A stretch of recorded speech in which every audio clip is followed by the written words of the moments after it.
मा बुंनो माने जिखुनु जाया खोनाबाय थादों आङो दिनैसो नुनाय जादों सिनेमाखौ आंहा माने वेब सिरिज शुट जागासिनो नालाय मोनसे माबानि G5 आव दा बेनि थाखाय आङो दिनैसो नायनाय जादों ओमफ्राय नायनानै मोजां मोनो आरो ओमफ्राय दाखालि खोनाबाय थादों दाखालिबो लेंहरदोंमोन प्रडिउसाराबो डाइरेक्टराबो लेंहरदोंमोन ओमफ्राय आं हायाखै आरो शुट जागासिनो दं बेनि थाखाय ओमफ्राय दिनै फैनानै नुनानै ओमफ्राय अडियेन्सनि गेजेराव अडियेन्सनि जिरायफानानै नायनानै गावनि एक्टिं खालामनायफोरखौ माने नुदों आरो माने मोजाङानो मोनदों आरोखि ओमफ्राय माखासे बुस्थुफोरखौ बुथारेसनि रल लादों माबायदि मोनदों जिहेतु औ मानसिजों साइजजों स्टाइलजों मिलायदों आच्छा औ थिगैनो ओमफ्राय माने आङो अडियेन्सजों जिरायनानै नायदोंथ' बेवहाय माखासे अडियेन्सफोरा माने आंनि गंगार रायलायनायखौ माने बुंदों आरोखि नंगौना नङा जाखो असे नंगौना नङा जाखो ना माबा ओरैसो बुंलाबायदों ना मादों बिदि होनो आरोखि खिन्थु बियो गंगार भाषा असेखा जंखा लेंगुवेज होनो बियो माने भुटानिसनि नेसनेल लेंगुवेज बे जंखा भाषा बे भाषानि थाखाय बे सिनेमानि थाखाय आंनो प्रडिउसार बाबुआ सासे टिउसन मास्टार हमना होदों भुटाननिफ्राय भुटानिस सासे गंगार मानसि बेजों आङो माने जानाय लोंनाय थानाय उन्दुनाय खिनाय बेजों गंगार भाषा सोलोंबाय थादों आरो खिन्थु असेखौनो रायलायदों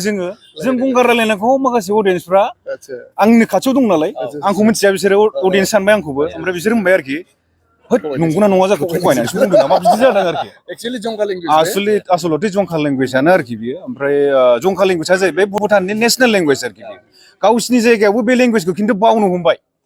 बेखौ बिसोरो लासै लासैनो बावलांनो हमबाय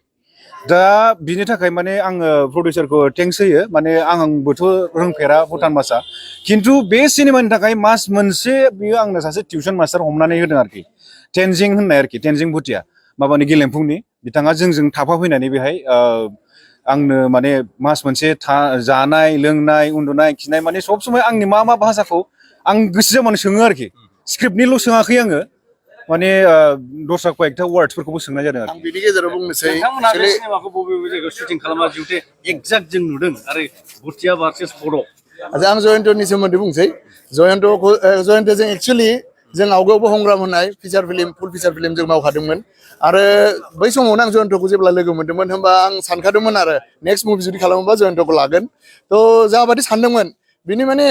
माने 100निबो बारा पार्सेन्ट होनांगोन नामा आं लुबैनाय बादिनो मोन्दों बिनिफ्राय पारफरमेन्सखौ दिनै माने एक्चुअली जोंना मा होनो हल रिलिजआथ' फ्राइडेनिफ्रायनो जादोंमोन थ' फ्राइडेनिफ्राय दिनै फ्राइडे सेटारडे सानडे थ' हाउसफुल दा नोंथांमोना जुदि बुक माइ श'आव जुदि नायोबा होमबा मिथिखागोननो एक्चुअली मा होनो जोंना रायजो राजाफोरा अनेक गनायदों दा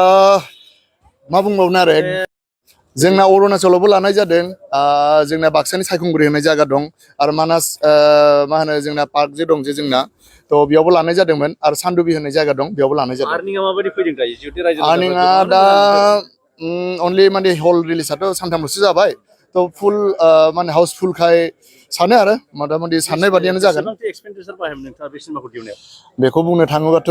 बारा बुंनाय बादि जाहैगोन एक्चुअली जोंना बे मुभियाव 40+ थांदों खिन्थु जोंना बारा थांगौमोन खिन्थु जों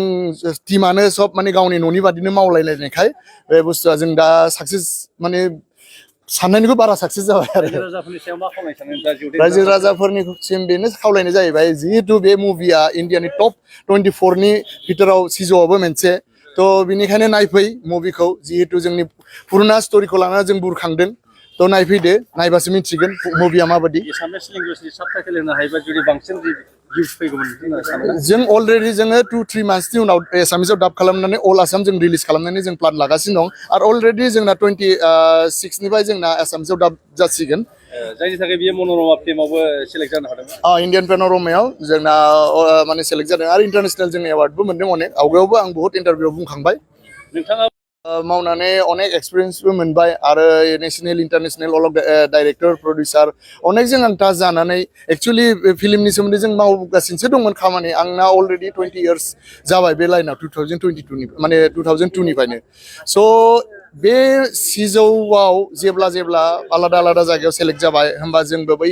स्क्रिनिंआव जोंबो बाहागो लादोंमोन थ' बाहागो लानायाव अनेक जोङो अल इण्डिया माने टप लेभेलनि जोङो डाइरेक्टर इन्टारनेसनेलनि डाइरेक्टर प्रडिउसारखौ जों लोगो मोन्दों जोंना मिटिंबो जादों अनेक थ' बेयाव आं बहुत आइडियासबो मोन्दों आरो प्लास माबायदि टाइपनि फिल्मा सेलेक्ट जायो बा मा टाइपनि बानायबा बुस्थुखौ अडियेन्सफोरा मोजां मोनो थ' एसेबाबो आं बे सिजौ माने माबायाव माध्यमाव आं बहुत एक्सपिरियेन्स मोनबाय आरो